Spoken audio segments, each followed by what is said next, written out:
Today, for a very special occasion, we are going to make a tagliata, and this is actually the queen of bistecche, la Regina delle Bistecche in Tuscany, in Florence especially.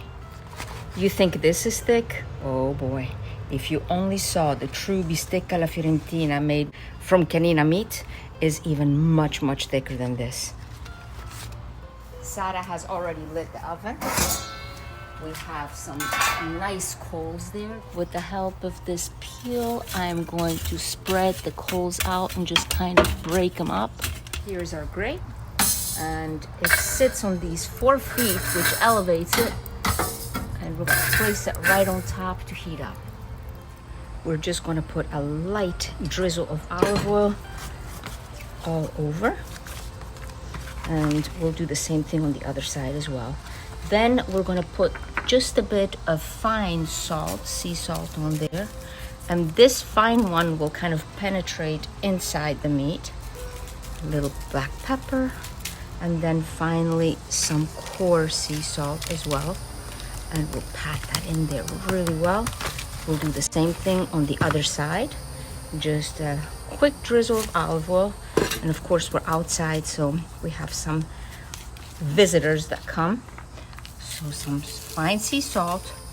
Here is the black pepper and the coarse sea salt. Pat it. We're going to put a bit on the sides as well. And this guy is ready to go in. Let's pull this guy out. Place it right on here. And put it back inside over the coals. If there are any flames, we will put them out. And also, there we go. We will leave it this way for about 3 minutes. 3 minutes are up, so now we're going to turn it this way to get nice sear marks. Let's put this beauty out. Whoops. And now we're going to flip it. And oh wow, look at this. Absolutely gorgeous. Let's place it back inside. So normally you would place it on the marciapiede, the sidewalk, which means on the bone. And what happens when you place it like this, the heat kind of goes up the bone and also warms up the meat right in here in the center. Time is up and our meat is coming out. Look at this. Oh my goodness, this looks amazing. We're just gonna place it on the foil and close it up so the meat can rest and all the juices can stay inside before we cut it. And here is the great reveal. Oh wow, look at this. And a lot of the juices have stayed inside the meat, but they're gonna be delicious to drizzle on top of everything. Now this is the fillet right here, and we're going to cut the meat off the bone. The meat has rested for about 10-15 minutes, and now with the sharp knife we're going to get the fillet off the bone. Oh wow, this is going to be so delicious. I wish you could have a taste with us. Now let's go on this side and also remove the meat from the bone.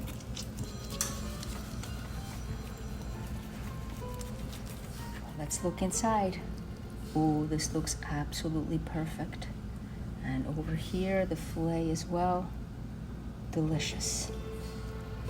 We're gonna set this aside, and our boys will love to nibble on this part all around the bone. So delicious and flavorful. With my knife, I'm gonna cut slices about this thick. And we're gonna lay these on top of a bed of arugula.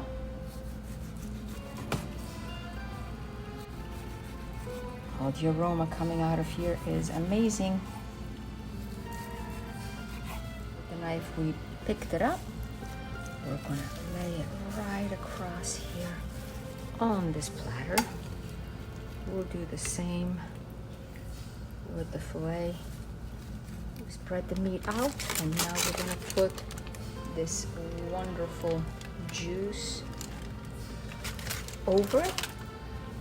And then just garnish it with a few pieces of lemon, these nice wedges of lemon. And then we're gonna shave some Parmigiano on it. Here is our beautiful Parmigiano. And we're just gonna go right across it and put shavings on it. Just like so. And finish it off with a delicious drizzle of olive oil, olio d'oliva. It needs to be good olive oil. And there are some that like to squirt some fresh lemon juice over it, or you can do it without. And here we have a gorgeous tagliata that is fit for a king. Buon appetito! Let me see, I'm gonna taste this piece right here. So good and tender.